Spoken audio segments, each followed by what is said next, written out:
ધાનેરા વહીવટીતંત્ર દ્વારા રક્તદાન શિબિરનું આયોજન કરવામાં આવ્યું હતું. યુદ્ધની પરિસ્થિતિને ધ્યાનમાં રાખી મેગા બ્લડ કેમ્પનું આયોજન કરાયું હતું. રાજકીય અને સામાજિક આગેવાનો તેમજ સ્થાનિકોએ રક્તદાન કરવા લાગી કતારો હતી.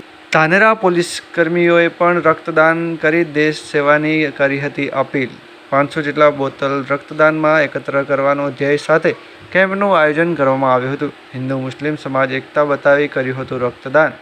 પાકિસ્તાન સામે પૂરી ટક્કર સાથે ભારત આપે એવો ઉઠ્યો હતો સૂર. બ્યુરો રિપોર્ટ ભરત ઠક્કર, ડીસા.